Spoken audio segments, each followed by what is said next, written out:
याज्ञवल्क्य जी की कथा सुनाने जा रहे हैं। आइए सुनिए, सभी जो भी कोई सुन रहा है प्लीज़ मुझे बताइए, हाजिरी दीजिए कि आप कौन कौन सुन रहे हैं, तो मैं कथा करती रहूं। जय श्री कृष्णा। याज्ञवल्क्य जी ये ब्रह्मा जी के अवतार हैं। एक समय की बात है कि ब्रह्मा जी एक यज्ञ कर रहे थे। ब्रह्मा जी की पत्नी सावित्री जी को आने में थोड़ी देर हो गई। शुभ मुहूर्त बीता जा रहा था। तब इंद्र ने एक गोप कन्या ला करके कहा कि इनका पाणी ग्रहण कर यज्ञ का आरंभ कीजिए। परंतु ब्रह्माणी ने होने के कारण उनको ब्रह्मा ने गौ के मुख में प्रविष्ट कर योनि द्वारा निकाल कर ब्रह्माणी बना दिया,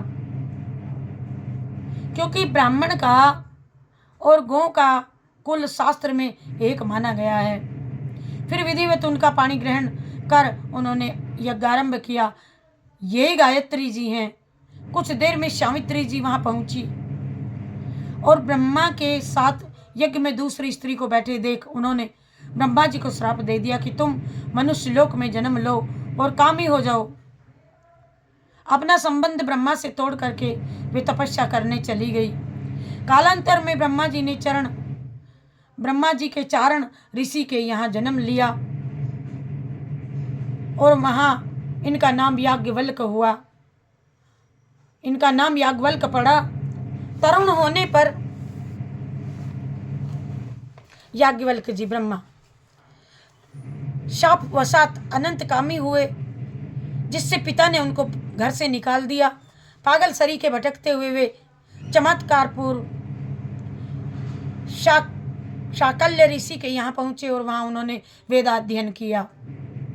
एक समय अनर्थ देश का राजा चातुर्मास व्रत करने को वहां प्राप्त हुआ और उसने अपने पूजा पाठ के लिए साकल्य को पुरोहित बनाया। साकल्य ऋषि नित्य प्रति अपने यहाँ का एक विद्यार्थी पूजा पाठ करने को भेज देते थे। एक बार याज्ञवल्क्य जी की बारी आई। ये पूजा आदि करके जब मंत्राक्षर लेकर के आशीर्वाद देने को गए तब वह राजा विषय में आसक्त था। अतः उसने कहा कि ये लकड़ी जो पास में ही पड़ी है इस पर अक्षत डाल दो। याज्ञवल्क्य जी अपमान समझ करके क्रोध में आशीर्वाद के मंत्राक्षत काष्ठ पर छोड़ करके चले गए। दक्षिणा भी नहीं ली। मंत्राक्षत पढ़ते ही काष्ठ में शाखा पल्लव आदि हो गए। ये देख करके राजा को बहुत पश्चाताप हुआ कि यदि ये अक्षत मेरे सिर पर पड़ते तो मैं अजर अमर हो जाता। दूसरे दिन राजा ने सांकल को कहला भेजा कि आज भी उसी शिष्य को भेजिए, परंतु उन्होंने कहा कि उसने हमारा अपमान किया है इसलिए हम नहीं जाएंगे। तब साकल्य ने कुछ दिन और विद्यार्थियों को भेजा। राजा विद्यार्थियों से दूसरे काष्ठ पर आशीर्वाद छुड़वा देता, परंतु किसी के मंत्राक्षत से काष्ठ हरा भरा नहीं हुआ। ये देख करके राजा ने स्वयं जाकर के आग्रह किया कि आप याज्ञवल्क्य को ही भेज दीजिए,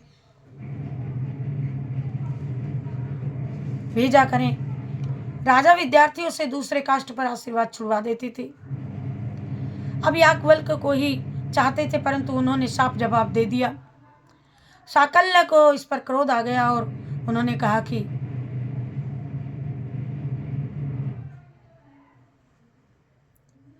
एकमप्यक्षरं यस्तु गुरु शिष्ये निवेदयेत् पृथिव्यां नास्ति तद्द्रव्यं यद दत्त्वां चान्रश्नीं भवेत्। स्कंद पुराण। अर्थात गुरु जो शिष्य को एक भी अक्षर प्रदान करता है, पृथ्वी में कोई ऐसा द्रव्य नहीं जो शिष्य दे करके उसे ऋण हो जाए।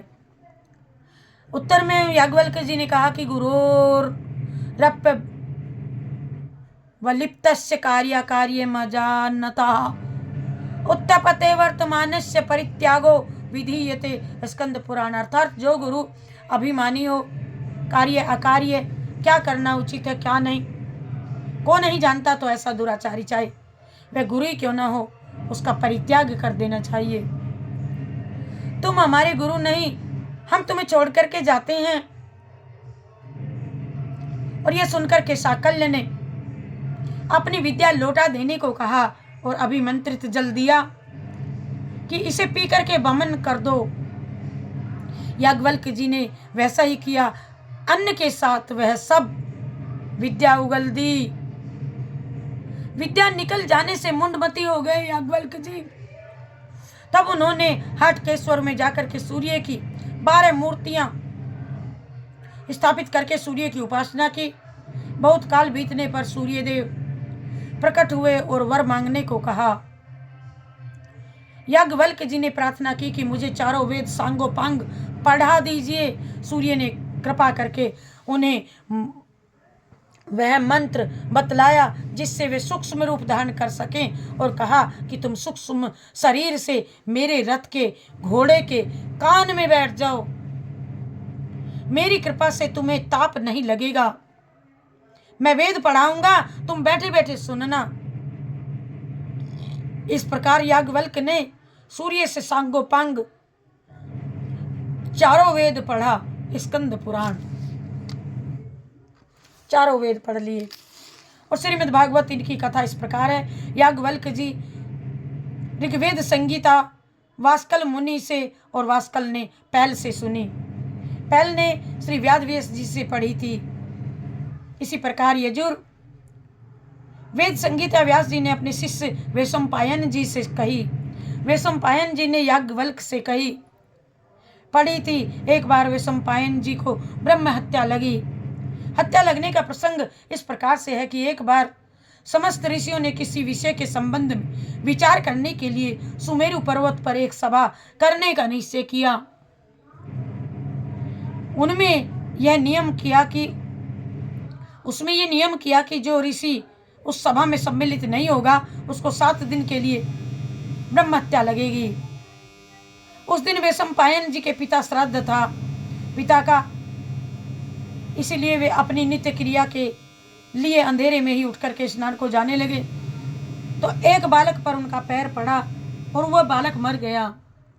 बाल हत्या के शोक में सभा में जा नहीं सके। इस प्रकार एक तो उन्हें बाल हत्या लगी, दूसरे ब्रह्म हत्या। इन्हीं दोनों हत्याओं के निवारणार्थ वैशंपायन जी ने अपने सब शिष्यों से प्रायश्चित करने को कहा। तब उनके शिष्य चरकावृद्ध ने हत्या दूर करने वाले व्रत का आचरण किया। उस समय याज्ञवल्क्य जी ने गुरु वैशंपायन जी से कहा, भगवान, ये चरकार्ध्रु ब्राह्मण तो बहुत ही थोड़ी शक्ति रखते हैं। इनके व्रत पालन में से लाभ ही कितना है। मैं अकेला ही आपके प्रायश्चित के लिए बहुत ही कठिन तप करूंगा। ये सुनकर के वैशंपायन जी उससे रुष्ट होकर के बोले, मुझे ब्राह्मणों का अपमान करने वाले ऐसे शिष्य से कोई प्रयोजन नहीं, और तुमने अब तक मुझसे जो कुछ अध्ययन किया है उसका शीघ्र से शीघ्र उसको त्याग दो और यहाँ से शीघ्र चले जाओ। याज्ञवल्क्य जी ने यजु श्रुतियों का वमन कर दिया और वहाँ से चल दिए। उन वमन रूप में पड़े हुए यजुर्वेद के अंत्यज वमन रूप में उल्टी कर देते हैं, जैसे त्याग दिए थे ना। तो याज्ञवल्क्य जी यजु श्रुतियों का वमन कर दिया और वहाँ से चल दिए। उन वमन रूप में पड़े हुए यजुर्वेद के अत्यंत सुरम्य मंत्रों को देख करके अन्यान्य ऋषियों ने लोलुपतावश तीतर का रूप धारण करके उन्हें ग्रहण कर लिया। तीतर रूप इसीलिए धारण कर लिए कि ब्राह्मण रूप से वमन को कैसे निगलेंगे। यही कारण है कि वह अत्यंत मनोहर यजु शाखा तैत्तरीय शाखा कहलाई है। तत्पश्चात याज्ञवल्क्य ने वैशंपायन भी जिसको न जानते हो ऐसी यजुर्श्रुतियों की प्राप्ति के लिए सूर्य भगवान की आराधना की। इनकी उपासना से प्रसन्न होकर के भगवान सूर्य ने असुरूप धारण बढ़ाओ करके उनकी कामनानुसार उन्हें वैसे ही श्रुतियाँ प्रदान की। वही वाज स्नेह शाखा के नाम से आज प्रसिद्ध है। वाज स्नेह संगीता के आचार्य होने से इनका नाम वाज स्नेह भी हुआ। और एक बार मोक्षवित्त जनक के पिता देवरात जी ने यज्ञ किया। ऊर्ध्व कूर्म में जो प्रायश्चित आदि रहता है उसे वे सम्पायन जी करा रहे थे। उनके करने से कुछ त्रुटि हो गई, और जब त्रुटि हो जाने से यज्ञ में कुछ न्यूनता मालूम सी पड़ी, तो उस समय याज्ञवल्क्य जी ने वैशंपायन जी को तुरंत टोक दिया। जब जनक तथा वैशंपायन दोनों ने इनसे प्रार्थना की कि उसकी पूर्ति करा दे, याज्ञवल्क्य जी ने अपने वेदों से उस त्रुटि को पूर्ति कराई। और यज्ञ समाप्त होने पर देवव्रत जी ने जब वैशंपायन को दक्षिणा दी, तब याज्ञवल्क्य जी ने उनका विरोध किया। यज्ञ समाप्त होने पर देवव्रत जी ने जब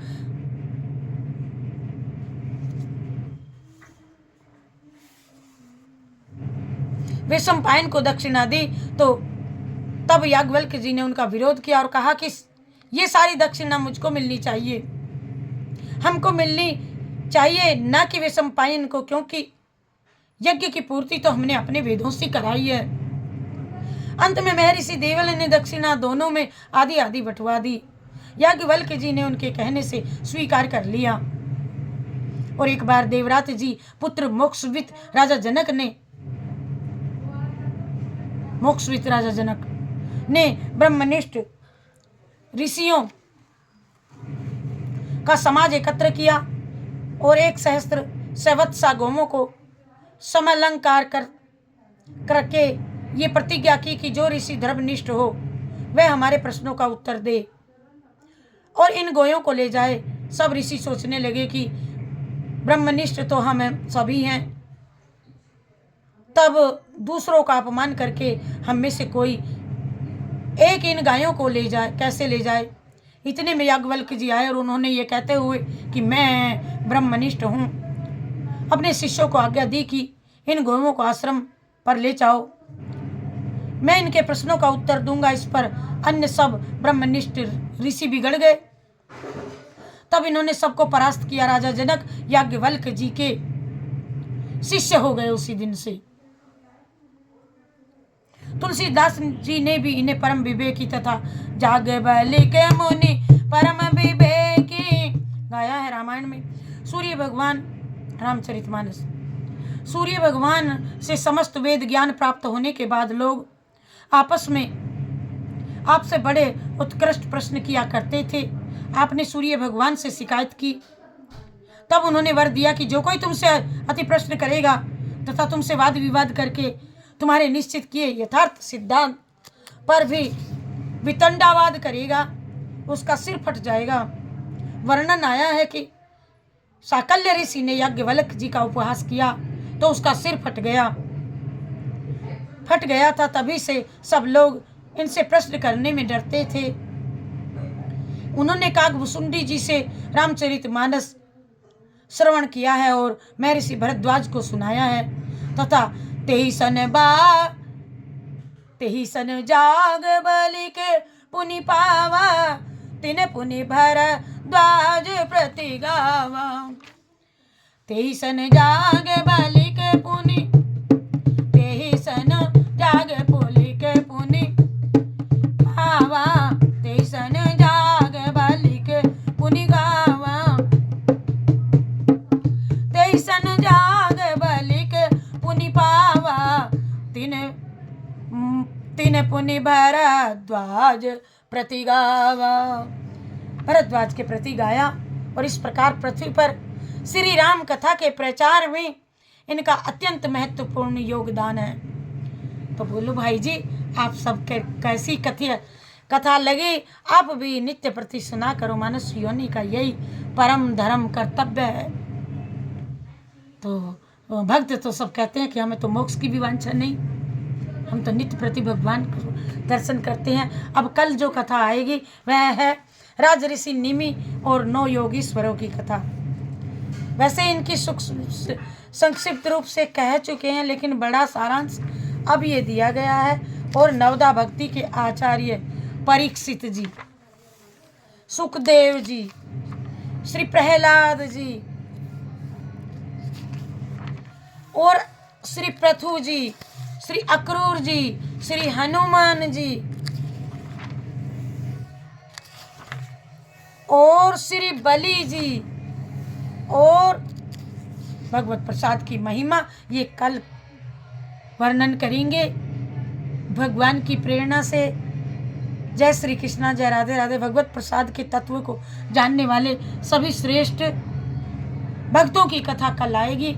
अब हम विराम लेते हैं। 7 बजे से कथा शुरू हुई थी। समय देख लीजिए 10:30 हो गया। श्री राम जय राम जय जय राम, श्री राम जय राम जय जय राम, श्री राम जय राम। एक छोटा सा भजन सुना करके आपसे विदाई लेती हूँ। श्री राम जय राम जय जय राम, श्री राम जय राम जय जय राम, श्री राम जय राम जय जय राम, श्री राम जय राम जय जय राम, श्री राम जय राम जय जय राम।